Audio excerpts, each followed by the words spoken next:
Hello, everybody. Today we are talking about learning art for busy parents. Welcome to Art Prof. We are a global art party. Let's chat about being really stressed, sleep deprived, and broke. That's basically what all parents are. But I think there's some overlap for you as well, Jordan.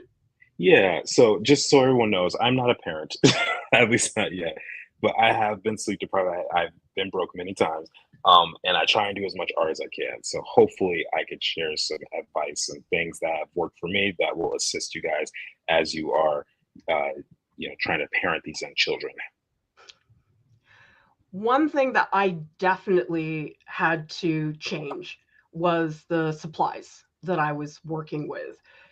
And it started before I had the kids because when I was pregnant, I didn't want to be around any chemicals. I actually stopped oil painting and I started doing a lot of drawing because it didn't require all the cleanup, all the organization of supplies. And there's a lot to be said about that, Jordan. Hmm. Well, I can say just for someone who's on the busier side, juggling three and four things at a time, um, not having to worry about setup or cleanup is super helpful. So usually for me, like I work digitally, I work at my Cintiq at my desk, or I'll have my clipboard with just paper and pencil. And those two things have been super helpful. I don't really paint traditionally very much. It's been a long time, but I think just being able to know I can walk to my desk, turn the computer on, and start getting to work and make an infinite number of things is very helpful, and it's very it reduces stress a lot for me. Tell us in the comments who here is a parent and if you want, how old your kids are because, oh man, it is different. They're teenagers, which is what I'm dealing with now. And I do have time to do more involved things. But what I'm dealing with all the time, it's just constant interruptions. That to me is the hardest thing is I don't really get a nice chunk of time. There's always a kid that says, I need a sandwich. I'm like, okay. And even if I say to them, go make it yourself, it's still an interruption. And so that's what I find very difficult is just the fragmentation of your work because I don't get a lot of time for that like deep focused work. I imagine you have that too. Yeah, I mean, there's like I said, juggling three and four jobs at once can be very challenging because there's always something to do, and especially when I want to do something for myself, that becomes difficult. So I have done things like put my phone on do not disturb. There have been times where I'll just literally turn my phone off and put it in the other room. Sometimes there's this app that I learned about in school. It's called the self control app, and so some people who get like addicted to going on Facebook or YouTube or something, I have done that where I've gone like, okay, I don't want to watch YouTube for like 3 hours. I'll put it on there, and now I'm stuck, and so I have to work. So you have to find little tricks that you can do to prevent yourself from losing focus. People often associate that you have to be making artwork for it to count, to be valid in terms of your time. But I disagree with that. There's so many things that I do that really feed my creativity that have nothing to do with making the physical artwork. I know you love art books. Yes, I love art books. It is the one thing outside of food that I buy very consistently, and I think it's super helpful because maybe you don't have the energy to create, maybe you don't have the time or the space, or maybe it's just an inappropriate time, like maybe you're waiting at a doctor's office and you can't like just sit there with an easel, but you can be reading an art book or watching a movie or playing a game and observing. I think that's usually what separates the good artists from great artists is their ability to observe life. There's actually one book called the Animator's Survival Kit by Richard Williams. He was the same guy who did the animation for Who Framed Roger Rabbit. And one of the things he talks about in the book is observing everything, like how the ballerina dances, how the basketball player runs down the court, how the mom walks with the stroller. Like there's so many little things about life that we can study and learn from. Alexander says 2 kids, 7 and almost 11, both love art as much as I do.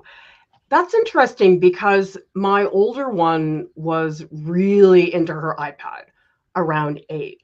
But now she's a teenager and she's stopped doing digital altogether. She's doing all traditional now. So what I have found fun about it, being a parent, is how your kids change and how they shift their thinking, because she was glued to her iPad sketching and Procreate all the time.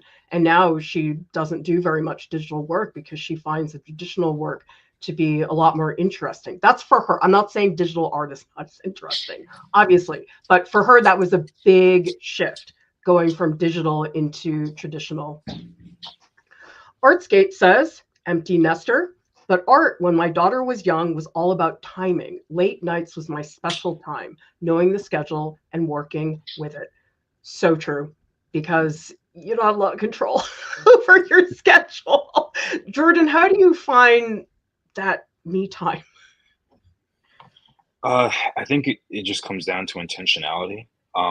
Something that I've seen that's really interesting is like one thing I know that like sometimes new parents struggle with exercising, like finding the time to do that. And so I've seen them with strollers next to the weights, and so they'll be watching their baby as they're going to the gym. And by the time they're old enough, sometimes they just put the toddler on a slow treadmill, and they're just like walking and enjoying themselves while mom is like running. So I think that's super clever. I think that makes a lot of sense, and it also teaches the kids to want to be healthy and exercise too. So I think those are really clever things you can do. Anything you can sneak in. I feel like that's a big part of being a parent, is you have these giant responsibilities that you have to do, and you're like, oh, I could squeeze a little sliver in there. Because the other thing about having kids is it's not just a time management thing, it's just constant stress. Like when my first kid was born, I was terrified. I was so scared of everything. And that's the emotional toll that a lot of parents have, is that you can't turn it off. And I find that exhausting, is when you don't have a choice. And you've had that too, where it's like, oh, God, yeah, I got to work these extra jobs to stay alive. Yeah, I mean, there was a time I used to work at Jamba Juice when I was in San Francisco. I would get up at 4:45 in the morning just to make it there on time and take the bus. And it was cold outside. I didn't want to go, and all this stuff. But you got to do what you got to do. But I would get off at like 12, and then I would use my energy up there, like after afternoon, and just work as much as I could, have as minimal distractions. And it's also nice to have art friends, because if I wanted to call one of them, usually they're drawing something, and I could at least draw on the side and talk with them if I wanted to. Speaking of talking to adults, tell me in the comments if this was the case. When my kids were little, okay, they're insanely cute. And that is probably the reason why the human race is still in existence. But I would have days with my toddlers and I just would crave talking to an adult. And that's the other thing about parenting. And tell me in the comments if you think this is true. I think it's very isolating, especially when you have a young baby, little kids. You can feel very alone. And I think a lot of artists inherently feel alone. And it is hard to reach out to people or join a community like our Discord, but you should come because we're awesome. I agree with that sentiment for sure. But yeah, I think it's tough because being an artist means you have to be creative. You have to get in that space where you're focused, and it can automatically be very isolating. And as you were talking about craving conversations with other adults, I remember there was a time when I was in a daycare. I was maybe like 9 or 10 years old, and I was one of the oldest kids. And the mom who ran the daycare, her name was Jackie, and she would always appreciate when I was over, because I would be able to recognize when she was struggling with like some of the toddlers, and she'd be like, and and I would crack jokes about it. And she'd be like, "Oh man, this is actually super helpful." So I can understand her position. Like she's just like, I'm around these children all the time who all have runny noses and are screaming and stuff. And one kid at least has some sense to know how to talk to adults, So yeah, yeah. It's exhausting because I used to teach elementary school, and that's a hard job and it's a lot of manual labor and the kids are all over the place and everything. But I got to go home at the end of the day. And with kids, it just never ends. I just thought my kids are teenagers now. They can be more independent. Not true. In fact, I feel like as a teen, they almost need you more because the emotional weight of what they're going through is very, very difficult. So that's a big part of talking to other artists, is just feeling like people who can commiserate with you. Yeah, I think it's super important to just have relatable people, but that's at any stage of life. And whether you're artists or not, having friends, having close people around or someone to talk to is very valuable. And again, the Discord is perfect for that. Jura says, some of my professors in my college don't have significant others or family of their own. Makes me think if it is possible that you can have it all. My take is you can't have it all at once. There are different periods in your life where things become more important. For example, the first year of my first kid, no art at all. I didn't pick up a pencil to do anything. That was the time when I gave up what I was doing studio wise. I was still teaching and everything, but I just felt paralyzed that year because I just couldn't do that much. However, that is true. If you look at professors in academia, not a lot of them have lots of kids. Did you notice that, Jordan? To be fair, I didn't really ask a lot of professors about their families, but as you speak about it, like, yeah, I guess a lot of them kind of alluded to the fact that they were single or didn't have children. I think there's probably multiple reasons for that. Like, I don't think it's just because they're artists. I think, first off, it's just hard finding a good relationship in general. So I think that could be part of it. But yeah, I think there are definitely sacrifices that are made or have to be made when you're an artist. And like you said, having all those things at once is very, very rare. If you are Yeah. one of those people who have it, it's a count it all blessing. But I don't think it's common, and I think it's okay to have some days where you're less, you're doing less than ideal. But like my fitness coach, he'll tell me like, some days I can lift all this, but then there are some days where I can't do that much. I can't finish my set or my workout, or I'm lifting less weight. And that happens. That's just how life works. It also depends on how old you are when you have your kids, because I had my kids when I was 30, and that was when I had some teaching experience, but I wasn't really full blown out career. And I have noticed that some of the artists who have really big careers, they do that and then they have kids when they're a lot older. That's something I've noticed as well. I didn't do that. I really wanted to have my kids younger. It's all personal decisions. People feel about it differently. But if you are a parent in the stream, let us know, because those are all very specific situations that people are in. Obviously, one is not better than the other, but it is a big difference having your kids younger or later in life. Thank you so much, Sonnet, for the super chat. Shout out to all the parents out there and to the mamas. I see you. Oh, I just love that, Sonnet, because I think when you're a parent, as you say here, Sonnet, the isolation is real. Part of the reason I'm looking forward to going back to work is to talk to adults. I know. And the thing is, as a parent, you feel a lot of guilt about it because you're like, oh, I'm leaving my kid and I feel so selfish doing all those things. Not at all. So I'm going to tell all of you, get a babysitter and don't feel any guilt, because the parent guilt is so bad. It's there for every single thing. But I think, Jordan, for me, I equate this with letting yourself do fun stuff and Mhm. not punishing yourself for that. Well, I'm not a parent, as I mentioned at the very beginning. I think the first sentence of the stream for me, but I think it's good to take breaks, and we all need them. Sometimes we need alone time. We need to take a walk, go outside.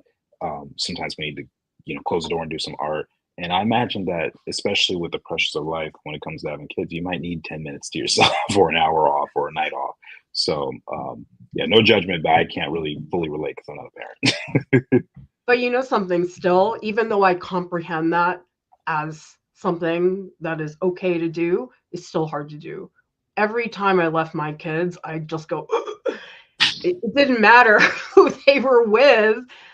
I just always just felt like a piece of me was left behind, and I would stress about them the whole time that I was away. It's different now because my kids are older. This is when they were very, very young. But the worst thing is when you leave and they start crying. And then when they can talk, they start asking you, where are you going? When will you be back? And so the guilt is like, oh, it's just like the most difficult thing. Creating Angie says, I did not do any art as a parent, came back to art to encourage finding my purpose. Art doesn't need to be right now. It can be anytime. Yeah, I think how do I put this? I think a trap that artists get into is they make it so much of their identity that if they don't do it, they feel terrible. And I think that I fell into that trap a lot, where if I wasn't making art, or if I wasn't feeling as creative, that suddenly I'm just no longer this. And that's not really the case. I think life is much more complex than that. And I think it'd be a healthy exercise to, I don't want to say distance the identity of artists from yourself, but I think pump the brakes a little bit, a little bit more, and just be like, you know what, life is much more than just sitting down at a desk drawing or painting. There's relationships with different people. There's family. There's exploring nature and other hobbies and things like that. So I would say try and embrace that side of it. I don't think it was until my first kid was 3 that I felt ready to do significant work. I was doing stuff here and there. The first year I did nothing, but it wasn't until she was and then I had my other kid. And so it wasn't until my younger kid was 3 or 4 that I felt like myself again. Because that's a big part of being a parent is you just feel like you don't know who you are. You have this huge identity crisis because all of a sudden your life is no longer all about you. It's about these people you're trying to keep alive all day. So Alexander was 30 with first kid. And Renee says, I've been a full-time mom for the last 23 years. Recently had 6 weeks of daily jury duty on a double murder case. It was like a vacation. I was not expecting the last sentence. Wow. That's wild. Any moment you can get as a parent, I used to stay up later than I knew I should have. I was like, I really need to sleep, but I also need the mental time to just like be awake and not be doing 8 million things. I think that's very important because I think it's like your mind needs to just clear sometimes.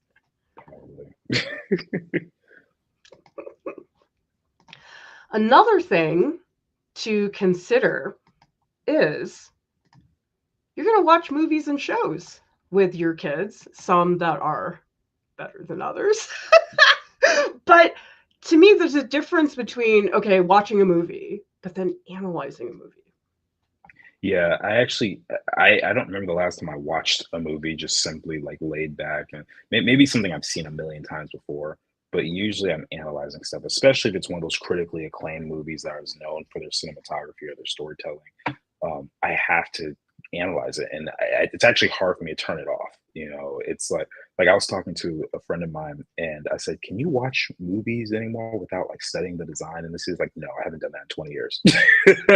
And so it's just one of those things. But if you're an artist and you're watching like some anime movie with your kids, like Inside Out or something like that, then yeah, take a minute to study things like the composition. If they enjoy it, you'll probably find quite a lot of things to appreciate about it too. So, yeah. Also, you'll discover new books and films that you never would have thought of because my kid, my second one, really likes horror stuff. We watch horror movies together all the time, but she got really into Osamu Tezuka, who wrote Astro Boy, read all of his books. And one of the books that she read was called Blackjack, and it's about this like underground surgeon. And so she was learning all of these medical terms from reading all the manga. And then she got really into Junji Ito, who is a horror manga artist. And I was looking at the drawings. I was like, wow, these are incredible. And that's been really fun that they will find things that I'm not aware of. And I get to learn about new artists that way. That's really cool. I'm thinking about when I was a kid, my mom and I, we would watch like all the stuff from the late 90s, early 2000s. Like that was my era. And so, like I remember one time, I don't know if you remember Jimmy Neutron. I don't know if you ever heard that show, but he had a shrink ray, and I thought it was the coolest thing on the planet. And I remember one night I was like, I want to make one. And so my mom and I made our own little toy shrink rays together. I think she still has it somewhere. It's really awesome. It's like tape and construction paper and cardboard and all that stuff. But the other thing too is like those types of memories will stay there forever. Like I will always look back on that time very fondly because of how my mom was so into like me getting into this stuff. So it was great. It was great. I just have such a great time looking at the art because my kids were really into these graphic novels by Raina Telgemeier. One is called Smile. That's one of the big things. And the thing is, that format of graphic novel, it didn't exist when I was a kid. And so you'll find your kids are consuming media in such a different way. I obviously have a YouTube channel, but when I talk to my kids about it, they read the media so differently. And so that generational shift is pretty interesting. I mean, what are you? You're the tail end of the millennial, right? Yes, tail end. Like literally, depending on the chart you look at, I'm not even a millennial. So, but yeah, I consider myself one. But But yeah, you've got like nephews. I mean, what's it I got like? what? You've got nephews. What's it like watching them consume media? So the other day, well, technically he's my little cousin. He's like my nephew, but he was trying to figure out what to watch. It took him like 30 minutes to like scroll through all the stuff, and so he was just very indecisive about it. But I think I think it's funny the phases they go through because one year it's all about Spider-Man and Black Panther, and the next year it's all about like horror movies about the prom, and it's just and I'm like, you're 9, like why do you care about this? But one thing I have noticed in general is interactive media is super super powerful for them. It So is. yeah, I think that's going to be a shift that continues to grow and enhance. Also, the young kids, they think being a YouTuber is super cool. People Hmm. my age, especially colleagues in academia, really turn their nose up at it. And for my kids, it's like, you're a YouTuber? Wow, that's so cool. So maybe Hmm. I just have to wait till they're older. Well, I'll be like 89 at that point for it to be I think it is a much more respected profession now. I think when it first got started, of course, everybody was skeptical, but Sure. that's another shift in thinking that my generation doesn't have. Yeah, it's a very entrepreneurial mindset, which I think is a good thing personally. I Me like too. the fact that people are so interested in being something else other than what the standard has been for the last century. Angie says, I watch a lot of animation with my grandkids. Amazing work and fun. Yeah, I discovered Adventure Time because of my kids. And I still haven't watched the whole thing, but the character design is so good in Adventure Time. Have you watched it? I saw a couple episodes. I never cared for the art style when I was younger. I would have to give Oh, it another chance. Well, because I was a kid when it came out, and I was like, and for me, I was very judgmental when it came to certain things I watched. I was like, if I don't like it in the first 2 seconds, I'm not watching it. So I've heard great things about it. So I probably need to give it another chance as an adult. Because like Phineas and Ferb, I didn't give that a shot until I was like 17, and I watched like 2 episodes. I was like, this is one of the funniest things ever. It's so fun. It's so creative and like I could see why it's had the success that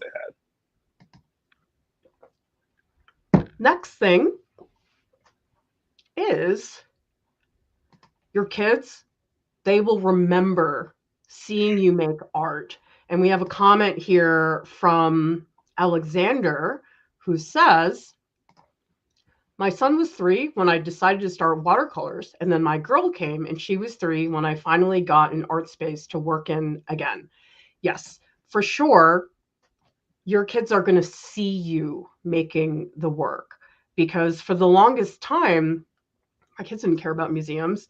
We go, stay there for about 20 minutes, and then they want to leave. And they still don't want to go to museums with me. It's fine. But my older kid picked up so many things. She's getting reference images. She's doing thumbnail sketches. She does plein air. She sketched people there. I'm like, how did you absorb? I didn't teach her a thing. I just threw art supplies at her, and we talk about art obviously quite a bit, but I think it's like seeing an adult do that, like watching your mom make that. That was an impression that made a lot on you. Oh yeah, and one of my favorite things to do now actually is to go to a school and talk to kids about my work. So actually, one of my little cousins who's 9, I went to his school earlier this year, or like maybe like in May or something like that, and they had they had this career day.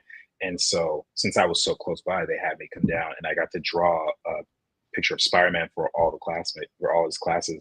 Um, and he didn't even know I was coming, but when I showed up, he was like, "Oh, my big cousin's here. This is so awesome." And I asked him about Larry. I was like, "Hey man, did a lot of kids say that they really liked the presentation and all that stuff?" They're like, "Yeah, they were giving me props and they thought it was so cool and they want you to come back." And his little brother got jealous that I didn't go to his class, unfortunately. But yeah, it makes a big impression, and it was super fun to do that. And it's very encouraging. If any of you guys need a pick me up, just draw for some kids. They will really hype you up. I think it's so different when kids meet an artist in real life. Because when I was in elementary school, we would have all these author illustrator visits, and I remember them so well. I think it was Stephen Krensky came to my elementary school, and he wrote a book about pigs and manners. And I have that cover of that children's book. It's in my brain. And I remember those. And so not every school necessarily has the means to do that, but that makes a really big impression. It's very different than if you watch a video on YouTube. Mhm. I think that those, like I said before, those types of memories will always stick with kids. And the way that I see it is they little kids will look at making art as magic. Sort of like the way we look at artists that we admire, we're like, "Whoa, that's so cool." We understand more because we're trying to get there, we're trying to practice to get there. But for them, they're starting out fresh. They don't know anything, and they just see you put a pencil down, the same type of pencil that they use, and you just create something. And I think for them, and also because kids are just naturally excited about things, that adrenaline just really hypes them up, and they get super excited about that. I taught at an elementary school for several years as the art teacher, and I got in touch again with one of the parents just a few years ago. The kids are like 25 now, had them when they were like 5. And she said to me, "Clara, when I go to a museum with my kids, they appreciate the work." And she said she thinks it's because I expose them to all of those things as an elementary school art teacher. And so that's another thing as a parent to remember is that your kids may not be responding to what you're doing, or you may think that they're not noticing, but one parenting piece of advice that someone gave me that I think is very accurate is a big part of being a parent is modeling good behavior, but modeling doing the work. Because not a lot of high school students go out and paint plein air, but my kid does. And I did it all the time. Like in the summers, we'd go to Utah and I would paint on site, or I would sketch when we were in Taiwan. So your kids definitely will pick that up. We got a comment from Shorty Angel. Analyzing movies and film from a psychological and artistic perspective is so rich. Well, what do you look for, Jordan, when you're watching a film? One of my favorite things is to look for moments of foreshadowing in the storytelling. So one of my favorites is in Breaking Bad. And so there's a scene at the very end of the last episode of season 4. I'm just going to do a spoiler warning for those who haven't seen it, but there's a whole subplot about this kid getting poisoned, and the question is asked: did Walt really poison this kid, or is it something else? And in the first shot, they actually have Walt like twirling a gun, and it eventually points to this plant, and we don't really know what it means until the end, until like 2 episodes later, where it's revealed that Walt really was behind this like really strategic manipulation for all these characters. And it's like, oh my goodness. And we saw that shot in the beginning.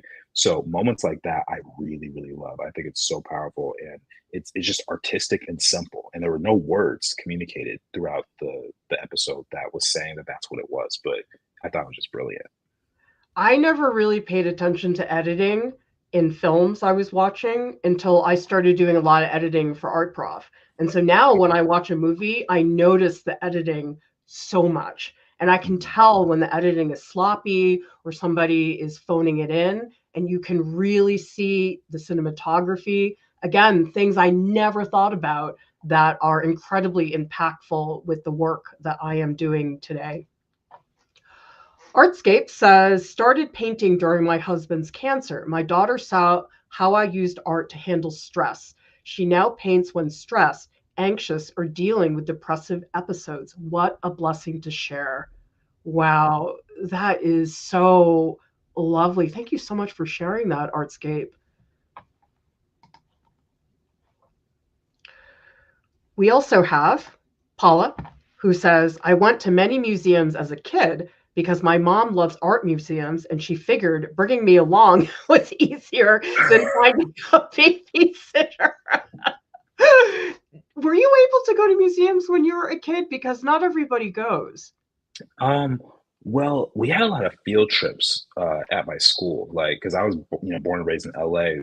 And I went to a school with a lot of kids who had like, parents who worked in Hollywood. So there were trips where we went to like Universal Studios, and we got to see movies early on, stuff like that. So I kind of saw these things early on, and I thought they were cooler than museums, honestly. Like I remember going on a Universal Studios tour, and we got to see the clock tower from Back to the Future like in person. I was like, whoa. And then they were like, and there's a lake next to it apparently. And they're like, yeah, that lake was used in Jaws or something like that. I was like, whoa. And I hadn't even seen those movies yet. But, but I was like, this is so cool. So yeah, that was my museum experience, I guess you could say.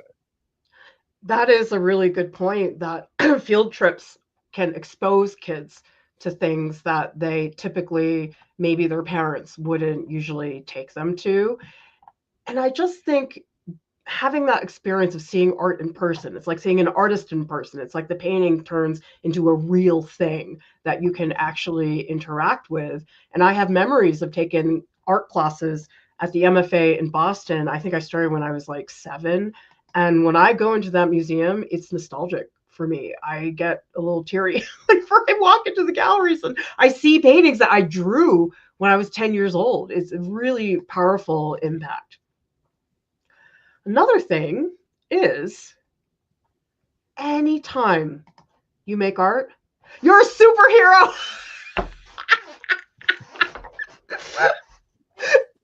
Literally. Yeah.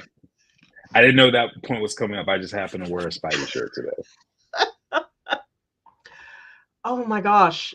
A lot of people will come into our Discord and they'll talk about how they feel really down on themselves because they haven't made work for a long time. Guess what? I didn't make work for 2 years because I was so burnt out. And when I do anything, like yesterday, I burned some wood. That's it. But I was like, I'm amazing. That I can understand that. The last couple of weeks for me have been a lot because I've been planning a wedding, I've been moving, and dealing with storage spaces, and getting picking up stuff for people and all that stuff. And I find it hard to draw because I'm just exhausted. And so last night I was drawing something for the wedding in particular, and I was like, "Yeah, this is great! Like I'm back at it." So yeah, it was a cool experience there. Speaking of weddings, Jordan's getting married next week. On Monday, yeah. Oh my God. And most of the staff are going to be there. I'm going to be in LA on Saturday with Lauren and a bunch of staff. And you bet you're going to get some updates on this. But if you guys want to check it out, their website is on the Knot, Kathy and Jordan, and I can also post it in the Discord. Ooh, thank you. Yes, making art, it's a struggle to squeeze in that time. And I always told myself, I don't care what I make. It could be the crummiest drawing on the whole planet, but I made it. And I'm so proud. All of your expectations, they just disappear because you don't have time to try to make an amazing piece. You probably can't because you're stressed out. And so anytime I made anything, I thought I was so amazing that day. You got to think about it that way, because if you go into the expectations, you're going to be very frustrated. Mm-hmm. Lisa says, I'm drawing at the museum today. There are 350 kids visiting for a special program. The staff look a little shocked. Oh, geez. I have never done that before. Gosh. It must be a whole school. I know. Jennifer says, I lost my art and art supplies in a house fire. I am now not sure what to do as an artist, but rebuilding my collection of art supplies and art. That's so difficult. I'm so sorry to hear that, Jennifer. Do you have any ideas, Jordan? I mean, it's tough to start over, but I think maybe, like, one, I mean, documenting, I think, is going to be a huge thing to help for the future. Just like anything that you draw, anything that's special to you, save it somewhere on a computer or on Dropbox or something. But then you can also look at it as this is a new chapter. Like you think about different types of landscaping, or cropping. They'll like burn the field in order to increase the growth of the crop for later. So it could be that type of scenario too, where you just look at it as, you know what, this is an unfortunate circumstance that happened, but I can rebuild from here. And it doesn't mean that all the things you've learned over the years have vanished. It just means the work that you did has vanished. And I'm certain you're not the first artist to have this experience. That doesn't lessen the pain, but I think you'll be able to make it through if you continue chugging on forward. But I'm sorry that happened to you. We had a babysitter when my kids were younger, and I would talk to her about how I was just so worried all the time about my kids, about something terrible happening to them or them getting very sick. I used to get super stressed, and I said to her, I don't know, what do I do if that happens? That terrifies me. I love what she said. She said, you'll do what you have to. And I think this is a similar situation, is that you're in this circumstance which is so tragic, and you'll do what you have to do. That's oftentimes what it comes down to, because I didn't like thinking about all those things happening, and I'm so sorry that happened to you, but sometimes that's all you can do. The other thing I want you to know about, Jennifer, is that there are artist grants for artists in emergency situations. There's several of them. So if you want to go to our website and type into the search bar artist grants, this page will pop up, and you'll see that these are oftentimes for artists who are in difficult emergency situations, and you could look into that. We also have Courtney, who says, I'm so grateful for my mom sharing her love of art with us. See, I hope my kids tell me that, because my 15-year-old said to me the other day, you're in my bubble. I was like, sorry for sitting next to you. Oh my God. Like,